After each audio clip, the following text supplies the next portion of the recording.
오늘 우리에게 주시는 하나님의 말씀은 누가복음 5장 1절에서 8절까지의 말씀입니다.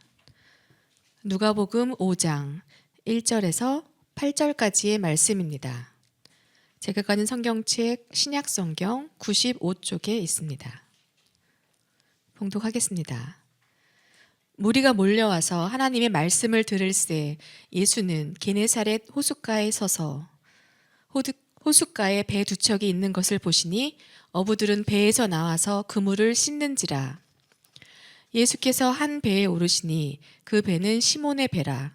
육지에서 조금 떼기를 청하시고 앉으사 배에서 무리를 가르치시더니 말씀을 마치시고 시몬에게 이르시되 깊은 데로 가서 그물을 내려 고기를 잡으라. 시몬이 대답하여 이르되 선생님, 우리들이 밤이 새도록 수고하였으되 잡은 것이 없지만은 말씀에 의지하여 내가 그물을 내리리이다 하고, 그렇게 하니 고기를 잡은 것이 심이 많아 그물이 찢어지는지라. 이에 다른 배에 있는 동무들에게 손짓하여 와서 도와달라 하니 그들이 와서 두 배에 채우매 잠기게 되었더라. 시몬 베드로가 이를 보고 예수의 무릎 아래 엎드려 이르되 주여 나를 떠나소서 나는 죄인이로소이다 하니. 아멘. 할렐루야. 네.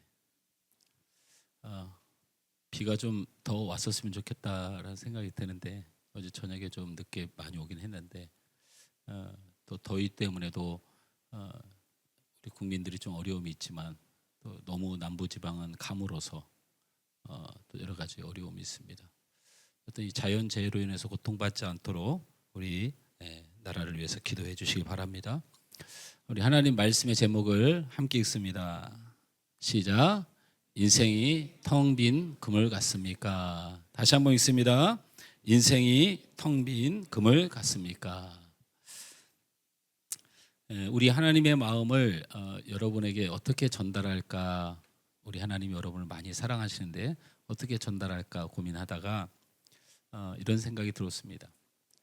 이 무더위가 오기 전에 이 별내 지역뿐만 아니고 온 동네가 러그버그라는 벌레들이 참 많았습니다. 러브버그라는 벌레들이 서로 이렇게 짝을 지어서 많아도 너무 많아가지고.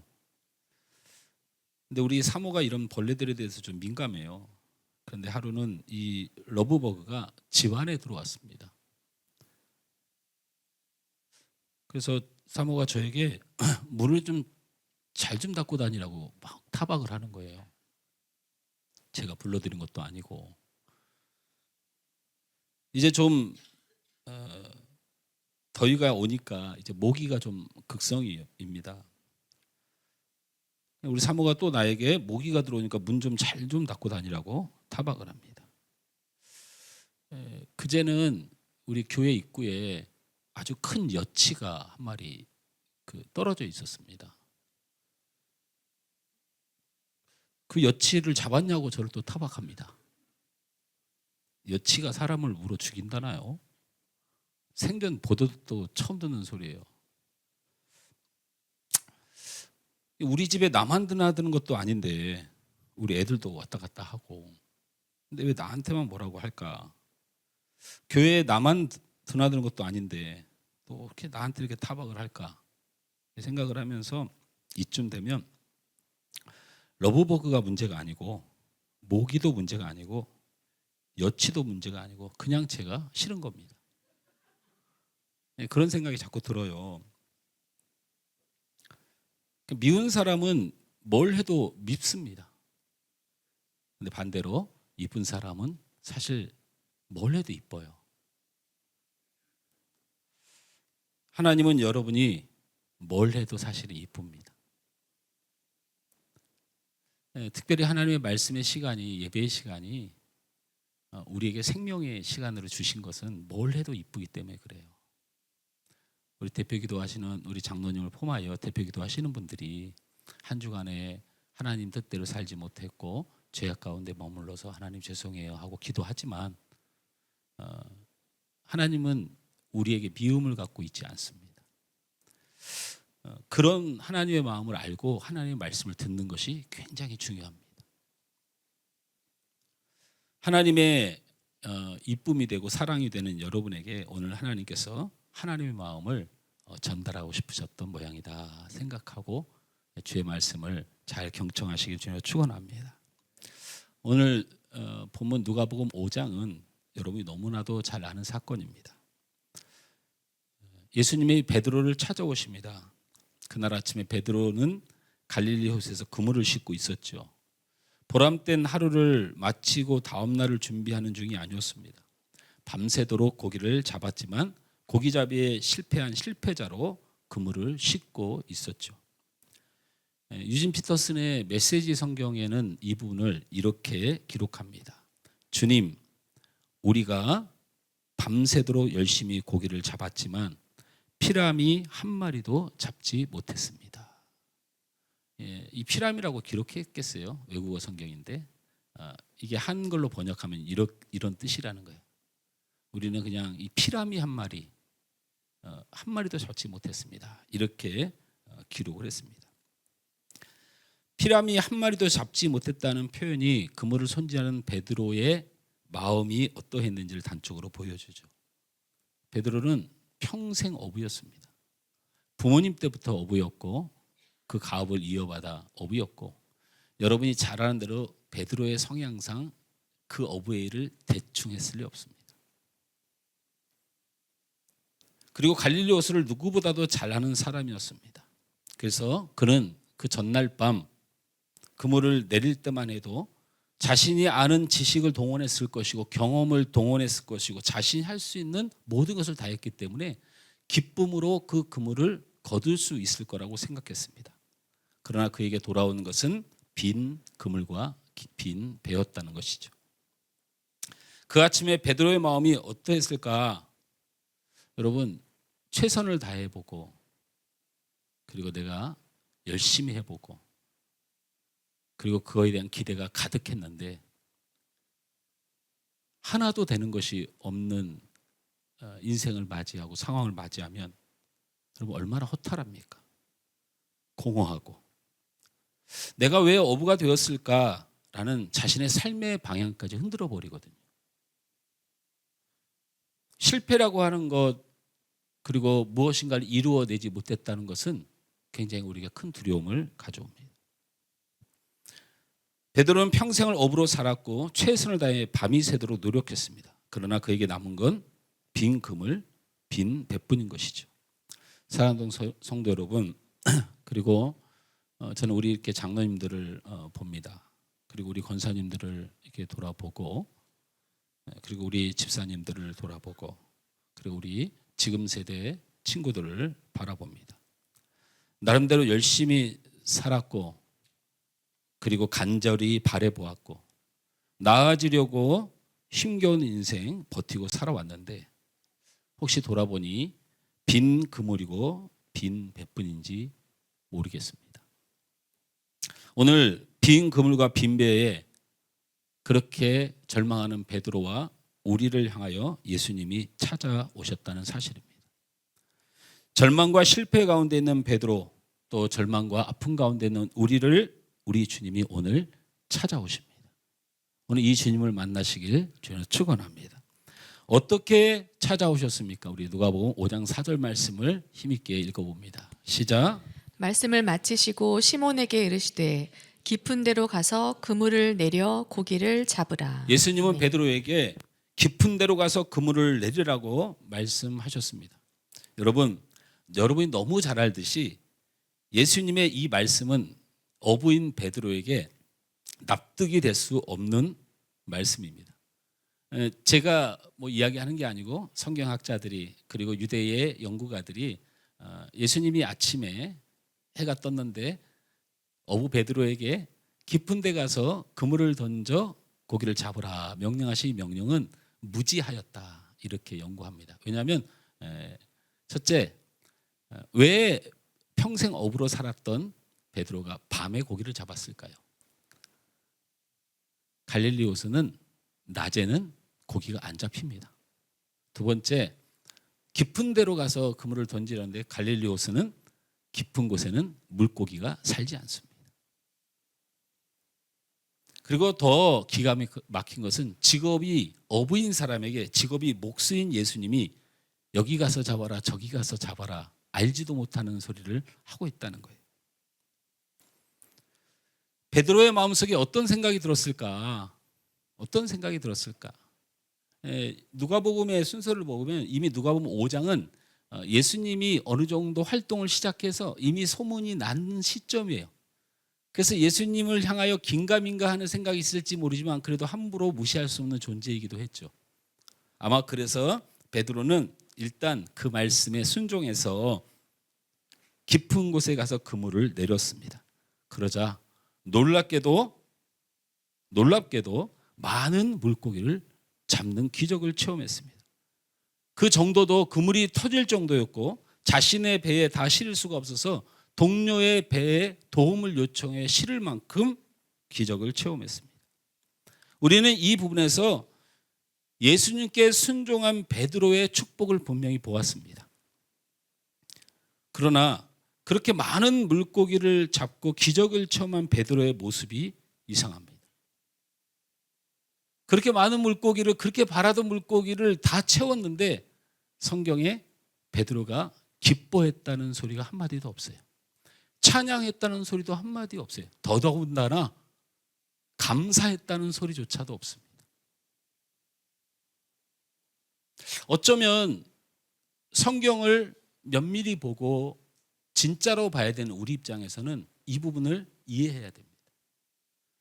베드로는 생계를 유지하는 사람이었고 오늘 하루 물고기를 잡지 못했다는 것은 내일도 잡는다는 보장이 없는 두려움에 휩싸였고 자기의 모든 생계가 무너질 수 있는 가족의 생계가 무너질 수 있는 상황이었고 그 상황에서 그냥 지나가는 고기 몇 마리만 누가 건네줘도 아이고 고맙습니다. 아이고 감사합니다. 할 수 있는 상황이었는데 자신의 배가 차고 넘치고 자기 동료의 배가 차고 넘치도록 고기를 잡았는데도 순종하여 하나님 앞에 축복을 받았는데도 꼭 있어야 될 기쁨과 찬양과 감사가 없다. 그러면 우리가 뭔가를 잘못 보고 있다고 생각해야 됩니다. 제 말씀을 들으면서 설교는 설교일 뿐이에요. 제가 하나님은 아닙니다. 그런데 자꾸 이 부분을 넘어갈 수가 없는 거죠. 다른 기적을 체험한 사람, 12년 동안 혈우병을 낳은 사람, 문둥병 환자 38년 동안 걷지 못했던 사람, 특징이 뭡니까? 예수님의 말씀에 순종하여 실로암 연못에 가서 그리고 힘있게 일어나고 감사와 찬송과 영광을 하나님 앞에 돌린 일로 많은 사람들이 죽게 돌아오는 역사를 이루는 게 보편적인 성경의 흐름인데 우리가 사실은 우리 예수님 앞에 하나님 앞에 순종하면 복을 받는다고 할 때 빠지지 않는 본문이 오늘 베드로가 깊은 데에 가서 그물을 던졌더니 고기가 많이 잡혔더라라는 부분이고 우리는 이것이 찬양까지 있습니다. 무슨 찬양이죠? 주의 말씀 의지하여 깊은 데서 그물 던져 기억하시죠? 내가 이렇게 했다고 또 이 찬양 잘못됐다고 안 불러버리면 이단입니다. 순종하면 복을 받는 거죠. 근데 제가 드리는 말씀은 순종하여 분명히 복을 받은 건 사실이니 그게 진리이니 의심하지 말되 말씀을 볼 때 그러면 왜 기뻐하지 않았을까? 왜 찬양하지 않았을까? 더더군다나 감사하지 않았을까를 생각해 보는 것. 그게 바로 하나님의 마음을 보기를 원하는 우리의 열정에서 가져와지는 믿음의 모습이에요.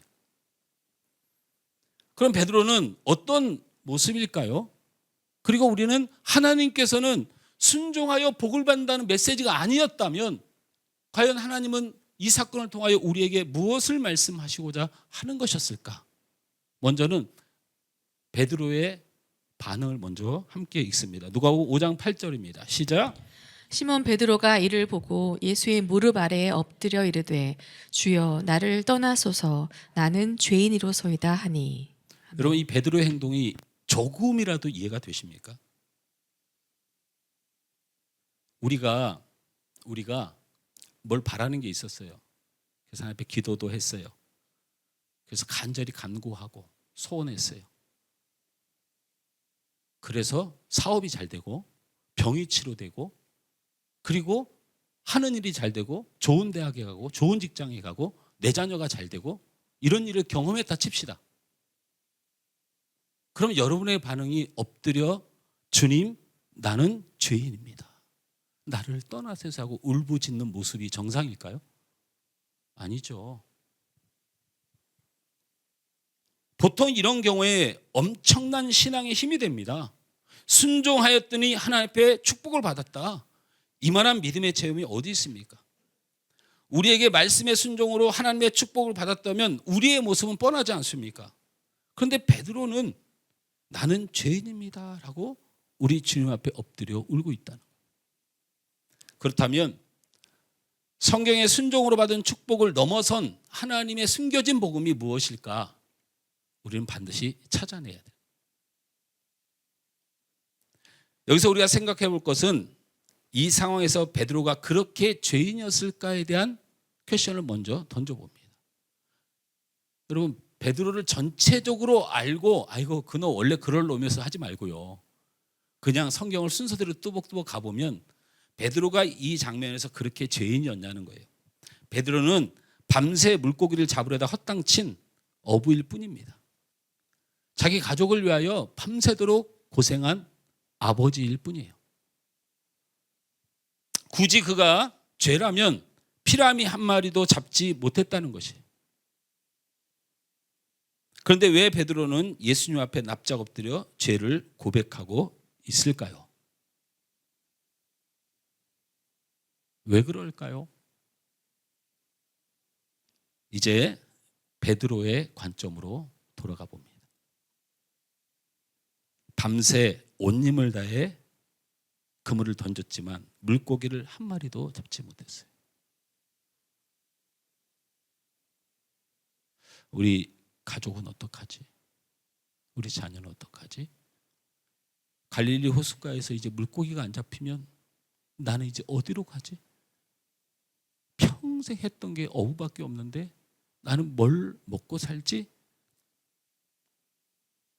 어부로서 가장으로서 도저히 이해할 수 없는 그 시간과 장소, 그 그물을 앞에 얼마나 눈물을 흘리고 있었겠습니까? 근데 기가 막힌 건 어떤 분이 오시더니 하는 말이 자기 상식에 맞지 않는 명령을 하면서 그곳에 그물을 던지라고 해서 던졌더니 그 그물이 찢어질 만큼 물고기가 들어와 있는 거예요. 그 물고기를 들어 올리면서 베드로가 어떤 마음이었을까?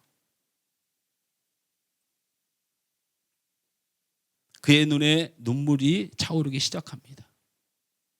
자기가 그물을 던져 물고기를 잡은 것이 아니고 자기가 던진 그물 안으로 물고기가 몰려드는 것을 보며 그 물고기를 끌어오며 눈물을 흘립니다. 베드로는 그 그물을 걷어 올리며 기뻐 춤을 출 수가 없었고 그리고 감사하다고 인사조차도 할 수 없이 눈물을 떨궜던 것입니다. 누가는 그런 베드로를 표현한 것이고 그 베드로는 그 현장에서 그의 인생과 세계관이 무너집니다. 아, 지금까지 나는 내 경험과 능력으로 잘 먹고 잘 산다고 생각했었는데 그게 아니었구나. 나는 단지 그물을 던졌을 뿐이고 하나님이 그 그물 아래 물고기를 몰아넣어 주셨던 것이구나. 그래서 내가 살아왔던 것이구나. 베드로는 그의 모든 인생을 뒤흔드는 이 충격적인 사실 앞에 하나님 없이 내 힘으로 내 인생의 그물을 내가 던지며 내가 채우며 살아온 그 삶 자체가 얼마나 하나님 앞에 큰 죄인이었음을 깨달은 것입니다. 하나님 없이 살아온 모든 시간과 그 존재 자체가 죄인이었음을 깨달은 것입니다. 그래서 베드로는 순종의 축복을 받은 기쁨보다는 그저 하나님의 앞에 하나님을 의지하지 않고 하나님의 은혜를 잊고 살고 내 힘으로 살았던 자신을 떠올리며 주님을 바라보지 못하고 나는 죄인입니다. 주님, 저를 떠나소서. 저를 버리소서. 사랑하는 성도 여러분, 많은 실패와 신음과 염려가 있으시지요. 자녀 때문에 많이 아프시죠. 가족의 건강 때문에 힘겨우시죠. 생업의 일로 얼마나 피가 마르십니까? 반대로 자녀 때문에 행복하시지요. 가족 때문에 감사하지요. 직장과 생업이 그래도 그만하기 얼마나 다행입니까? 사랑하는 성도 여러분, 하나님이 우리 인생의 그물에 필요한 만큼의 고기를 넣어주시기에 우리는 그저 그 그물을 끌어올릴 뿐인 것을 잊지 마십시오. 우리는 빈 그물의 인생이었습니다. 우리는 그냥 그물을 내렸는데 자식에게 필요한 것, 나에게 필요한 것, 우리 하나님이 일일이 세심하게 그 그물에 채워주신 줄 믿으시길 바랍니다. 우리는 순종에서 축복을 받은 베드로를 볼 것이 아니라 순종의 가치를 더럽히는 우리 욕심으로 순종을 말할 것이 아니라 이 시간 베드로처럼 예수 그리스도 앞에 꿇어 엎드려야 합니다. 주님, 내가 주님과 상관없이 내 인생의 그물을 내가 던지고 살았고 내가 잡고 살았고 내 힘으로 살아왔다고 그 시간들을 가슴을 치며 회개해야 됩니다. 우리는 그런 측면에서 하나님의 사랑을 받는 자들이지만 또한 우리는 죄인인 것을 잊지 마십시오. 이 시간 주님, 우리를 용서하여 주시옵소서. 그저 내가 던진 그물에 가득 채워주신 하나님의 은혜를 기억하게 하여 주옵소서. 이 고백이, 이 믿음이 하나님의 사람으로 새롭게 살아가는 시작이 될 줄 믿습니다. 창조주 하나님과 무관하게 살아오진 않으셨습니까? 그 하나님과는 적당히 거리를 두어도 사는데 지장이 없다고 생각하고 살진 않으셨습니까? 여러분, 하나님과 적당히 거리를 두고 살아도 사는데 지장이 없다고 정말 자신할 수 있습니까? 평생 고기를 잡았던 어부도 하나님의 은혜가 아니면 단 피라미 한 마리도 잡지 못하는 것을 보여주신 하나님의 그 가르침 앞에 여러분 두렵고 떨림으로 살아가야 됩니다. 우리에겐 베드로의 순종도 소중하지만 우선 예수님 앞에 주님, 내 삶에 내가 주인이 되고 내 욕심과 내 요구를 채워가고 내가 잡은 물고기 마냥 이 세상을 살았던 내 인생이, 내 성공이, 내 앞날이 하나님과 전혀 무관한 것처럼 살았던 내 자신을 회개하노. 하나님, 나를 긍휼히 여겨 주시옵소서. 지금 나의 가슴을 치며 통회하며 나를 받아 주시옵소서. 고백하여 주님의 축복을 얻는 여러분 되길 주님 축원합니다. 우리 주님은 우리의 연약하고 실패하여 텅 빈 그물을 보고 계십니다. 그리고 당신이 준비하신 최고의 것으로 여러분의 그물을 채워주실 하나님인 줄 믿으시길 바랍니다. 베드로는 이런 주님을 만난으로 달라진 것이 있습니다. 밤새 그물을 던졌지만 텅 빈 그물을 보며 가슴 시린 그의 실패의 시간, 무력한 시간 속에서 예수님을 만난 베드로는, 그리고 물고기가 그물 안으로 몰려 들어와 그물이 찢어질 것 같은 경험을 한 이 베드로는 달라졌습니다. 어떻게, 무엇이 달라졌을까요? 어젯밤 내가 허탕 친 것이 오히려 축복이었구나. 내가 실패하지 않았더라면, 내 경험과 내 능력이 바닥을 치지 않았더라면 나는 겨우 물고기 몇 마리 잡는 어부로 평생 살았을 것인데, 내가 실패하였고 내 경험과 내 능력이 무너짐으로 내가 주님의 제자로 살 수 있었구나.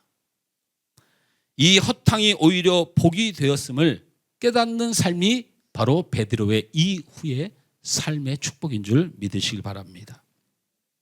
예수님은 베드로에게 실패를 새롭게 볼 수 있는 거룩한 눈을 열어주셨습니다. 여러분, 우리의 삶에 성공에도 주를 바라봐야 되지만 실패에도 주를 바라보는 거룩한 눈이 열려야 합니다. 성공에만 주님을 찾고 실패하고 자기가 맞지 않으면 주님을 바라보지 않는 것은 주님을 온전히 믿는 믿음이라고 볼 수 없습니다. 이 거룩한 눈이 베드로에게 열린 것입니다. 실패했지만 빈 그물이었지만 그것을 통하여 내가 아닌 주님의 사람으로 그 전능하신 하나님의 아들의 힘으로 살아갈 용기를 얻게 된 것입니다. 여러분, 사도 바울을 기억하십니까? 대단한 사역자였죠. 수많은 교회를 세웠습니다. 복음의 위대한 업적을 남긴 사람입니다. 그러나 그에게 육체의 가시가 있었다는 건 우리가 잘 알고 있습니다.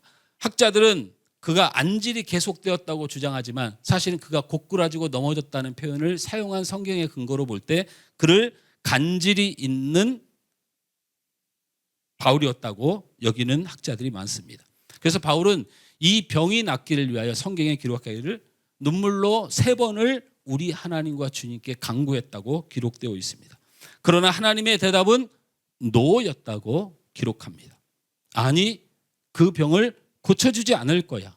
너는 그렇게 간질로 살아야 되는 인생이야 라고 우리 주님이 응답했다고 했습니다. 그는 그 병을 평생 안고 살았고 그 병을 평생 안고 순교했습니다. 그렇게 사랑하는 하나님이 자신을 그 비참한 현실로 그냥 두고 보았을 때에 그는 얼마나 낙심했을까요? 얼마나 원망스러웠을까요? 여러분의 지금 너무 답답하고 너무 고통스러운 현실에 우리 주님이 그 자리에 그냥 있으라고 하신다면 여러분의 마음은 어땠을까요? 내 자녀를 저렇게 그냥 두시는 하나님, 우리 부모님을 그냥 저렇게 아프게 두시는 하나님, 우리 사랑하는 성도들이 이렇게 열심히 충성하는데 부응하지 않는 이 교회를 바라보는 내 마음, 예를 들자면 전 좋습니다. 그러나 설교 흐름상 그렇다는 거예요. 어떤 마음이었을까요? 바울이 말씀드렸잖아요. 그렇게 수많은 교회를 짓고 많은 영혼들을 구원하고 죽을 고비를 수없이 당하고 그렇게 주님을 위하여 매를 맺었는데 내 죽기 전에 이 간질 한번 치료돼서 많은 사람들 앞에 나도 하나님의 치유의 은혜를 받았다고 말하고 싶습니다. 이 작은 손을 아랬을 뿐인데 우리 하나님이 아니다. 너는 그렇게 살아가는 것이 맞다고 대답했다는 거예요. 이걸 어떻게 받아들이겠습니까? 사도 바울이 얼마나 실망하고 좌절했을까요? 사도 바울의 마음이 성경에 그대로 기록됐습니다. 고린도서 12장 9절 10절 말씀을 함께 읽습니다. 시작. 나에게 이르시기를 내 은혜가 내게 족하도다. 이는 내 능력이 약한 데서 온전하여짐이라 하신지라. 그러므로 도리어 크게 기뻐함으로 나의 여러 약한 것들에 대하여 자랑하리니 나는 그리스도의 능력이 내게 머물게 하려 함이라. 그러므로 내가 그리스도를 위하여 약한 것들과 능욕과 궁핍과 박해와 곤고를 기뻐하노니 이는 내가 약한 그때의 강함이라. 아멘. 할렐루야. 바울은 하나님의 노라는 응답, 그 실패된 인생을 바라보면서 그는 이것을 깨달았습니다. 내 능력이 약해야 내가 주님을 의지할 수 있고 주님만 바라볼 수 있는 사람으로, 세상에서는 나를 실패자라고 말하지만 이 고통을 통하여 내가 주님 앞에는 온전해지는 사람이 되어지는구나.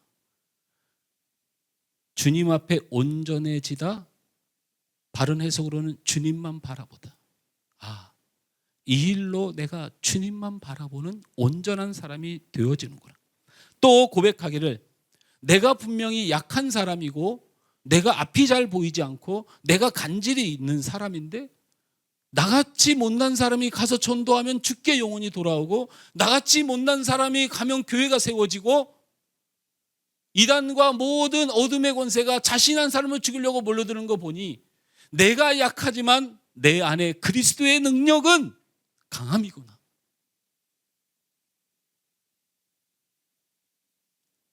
그러며 고백합니다. 내가 그리스도를 위하여 약한 것들과 능력과 궁핍과 박해와 공고를 기뻐하노니 이는 내가 약할 때 강함이 되니라. 할렐루야. 여러분, 부유하신 분들한테 죄송하고요, 좋은 학벌을 가지신 분들한테 죄송한데 그 안에서 믿음과 신실함을 지키려면 몹시 어렵습니다. 그런데 가난하고 병들고 어려운 사람은요 날마다 주님을 눈물로 찾습니다. 얼마나 세상을 살지 모르지만 불을 가지고 주님을 외면한 사람이 되겠습니까? 아니면 눈물과 고통의 시간이 있지만 늘 주님을 만나는 신실한 사람이 되겠습니까?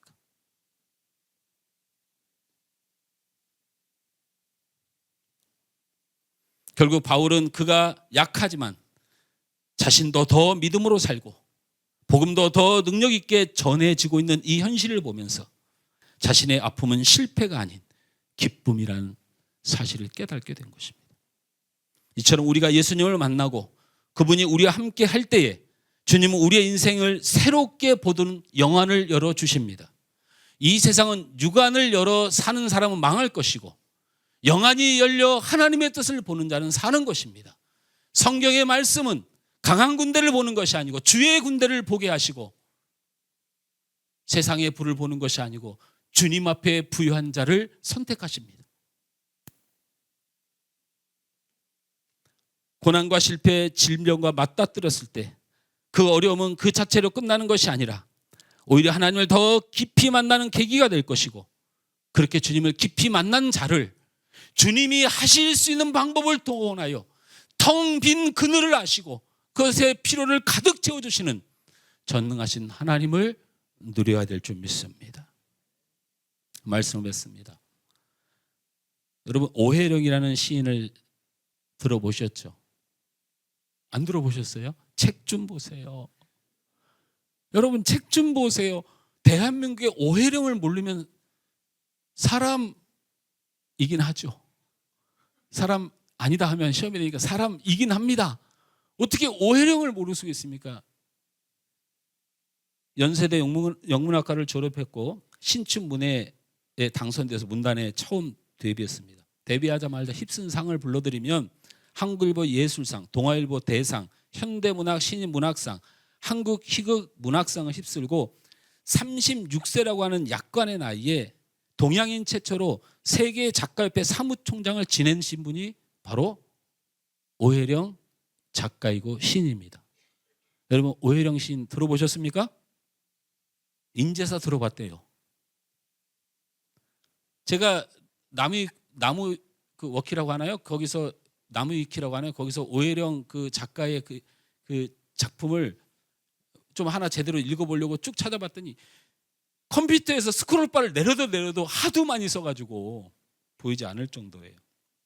그렇게 잘 나가던 그녀에게 갑작스러운 큰 병이 찾아옵니다. 바로 말기암 판정을 받은 거예요. 살 수 없고 3개월 안에 3군데의 말기암 판정을 받은 3군데. 림프, 그다음에 어디더라? 기록에 보니까 12지장, 위암까지 싹 퍼져서 살 수 없습니다 라는 판정을 받은 거예요.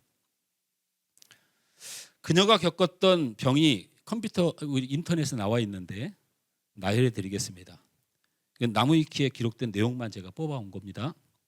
홍역, 말라리아, 하반신 마비, 방광염, 관절염, 신우신염, 신장염, 맹장염, 만성위염, 악성 위궤양, 편도선염, 관상대동맥 경련증, 심근경색, 갑상선 기능 저하증, 천장관절염, 척추측만증,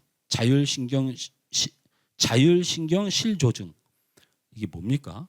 표결핵, 미주신경 실신증, 폐쇄성 기관지염, 백내장, 만성치주염, 턱관절 장애, 악성 저혈압, 통풍관절염, 경동맥 협착증, 과민성 대장염, 기관지 협착증, 혈전 및 혈관 장애, 역류성 식도염, 점액남염, 역류성 인후염,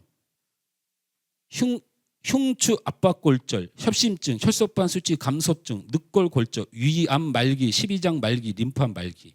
어떻게 좀 더 할까요? 머리끝부터 발끝까지 한 번도 편하게 살아본 적이 없는, 그래서 나무위키에서 오죽하면 이렇게 써놨습니다. 단 하루도 육체의 건강을 누리지 못한 시인, 이렇게 써 있습니다. 이랬던 이가 그 고통의 시간 감당할 수 없는 인생의 무거 앞에서 드디어 예수님을 만나게 됩니다. 그리고 이런 시를 지었습니다. 당신 없는 생의 호수에 그물을 던지고 물고기를 잡기를 바랬던 지난 날들은 죽은 시간이었습니다. 오 주님, 이제 당신께서 그물을 채워 주옵소서. 그러면 저는 살 것입니다. 인생의 가장자리에 서 계신 부활의 주님, 당신 없이 한평생 수고해 보아야 우리 인생은 빈 그물입니다. 지금 살아계실까요? 죽었을까요? 죽었으면 제가 예화로 안 쓰죠. 85세 나이로 무위탁 노인을 돕는 평화교회라는 것이 저 화성 쪽에 있습니다. 아주 초라한 교회에서 전도사님으로 사역하며 평생 자신 동료 노인들 먹고 살기 힘들어 평생 일하며 살고 있습니다. 사랑하는 성도 여러분, 우리가 주 안에서 고통받고 실패했다고 생각하십니까? 그렇게 보일 수도 있고, 아니 어쩌면 그렇게 되는 것처럼 느껴질 수도 있습니다. 그러나 우리 예수님과 함께 하시면 그 실패와 고통 여러분의 인생에 머물도록 우리 하나님 그냥 두지 않으십니다. 그 일로 더 깊이 하나님을 만나는 통로가 될 것이고, 그 모든 고통과 실패는 하나님께서 영광 받으실 만한 축복의 그물로 채워주실 것입니다. 베드로는 이렇게 고백했을 것 같습니다. 내가 헛땅친 그날이 내 인생 최고의 날이었음을. 텅 빈 그물을 올리던 그 날밤, 나는 물고기를 잡는 어부에서 예수님을 따르는 제자가 된 밤이라고. 그래서 내 인생 최고의 날은 텅 빈 그늘의 날이었음을 자신 있게 말했을 것입니다. 하나님이 저에게 요구하시는 요구가 있습니다. 사실 저는 그거를 평생 알고 있습니다. 그리고 사실은 하나님이 여러분에게 요구하는 것도 이 한 가지뿐입니다. 하나님이 제게 요구하는 요구 그 한 가지는 목회자로서의 성공도 사실 아닙니다. 그래서 저는 목회자로서 성공하면 제 욕심이라고 생각합니다. 교회가 커지고 제가 유명해질 수도 있겠지만 그것은 결코 내 욕심을 채우는 성공의 자랑뿐이지 하나님께서 원하시는 것은 아니란 생각합니다. 사실은 너무나도 우리 교회 부흥이 간절합니다. 그러나 하나님의 우리를 향한 요구가 아닐 수도 있습니다. 부흥해야만 하나님 우리를 사랑한다는 생각 때문에 부흥하는 거 아닙니다. 죽어가는 많은 영혼을 가슴에 품고 우리 주님이 십자가에 달려 죽으신 그 눈물을 가슴에 품고 우리 주님 만나려고 그 몇 년이나 우리가 산다고, 그거 만나려고 이렇게 부흥을 원하는 거예요. 하나님 찬양하고 주 뜻 안에 살며 영혼들을 위하여 전도했는데 부흥하는 것이 당연하다는 생각 때문에 하는 거지, 사실은 어쩌면 나를 향하여 우리 주님이 원하시는 것이 교회의 부흥이 아닐 수도 있습니다. 하나님은 내 인생에 지금까지 하나님의 요구를 아는 나에게 그 요구에 대한 응답을 할 때까지 저를 진짜 답답하게 만들어요. 미치고 환장하게 만들어요. 그리고 가는 길마다 틀어막아요. 가는 길마다. 하나님이 요구하시는 요구를 내가 아니까 그것에서 응답하라고 내 인생을 그렇게 답답하게 만들고 그렇게 막아서요. 저에게 하나님이 요구하는 요구가 뭔지 아십니까? 하나님 한 분만이면 충분합니다 라는 고백이에요. 우리 하나님이 내게 요구하시는, 내 평생에 요구하시는 단 한 가지, 하나님 한 분만이면 내게 충분합니다라는 믿음이에요. 우리 하나님이 여러분의 인생에도 요구하는 거 그거 한 가지예요. 왜 여러분 자녀 때문에 염려하는 걸 모르겠어요? 여러분 생업 때문에 신음하는 걸 왜 모르겠냐고요? 이 땅을 만드신 하나님이 그걸 모르겠어요? 여러분의 텅 빈 그물을 왜 모른다고 생각하세요? 진정 네 마음에 하나님 한 분만으로 만족하느냐라고 묻는 것입니다. 저는 우리 성도들에게 있는 아픔과 고통, 실패와 절망, 즐겁지도 않고 그렇게 기쁜 일도 아니지만 사실은 염려하지 않습니다. 왜냐하면 여러분에게 하나님 한 분이면 충분하시기 때문에, 베드로의 텅 빈 그물, 그의 모든 지식과 능력을 다 동원해도 채울 수 없던 그 허무한 인생에서도 우리 주님 한 분이면 충분했기 때문입니다. 여러분이 그 믿음을 가지신다면 연약함은 강함이 될 줄 믿습니다. 부족함은 능력이 될 줄 믿습니다. 막힌다면 허물어질 줄 믿습니다. 높은 산이 낮아질 줄 믿습니다. 빈 그물에 가득 찬 그물을 경험하는 기적을 여러분의 삶에 체험할 줄 믿습니다. 한 가지만 기억하십시오. 내 인생을 채우는 것은 내가 아니라 주님이 채워주셔야 비로소 가득하다는 사실입니다. 따라서 합니다. 내 인생을 채우는 것은 내가 아니라 주님입니다. 주님 한 분만이면 족합니다. 이 믿음이 여러분에게 신실히 새겨지고 고백되어져서 빈 그물을 찢어질 듯 터지는 그물로 받는 축복이 우리 사랑하는 하늘 소망교회 성도들의 삶에 있기를 주님의 이름으로 축원합니다.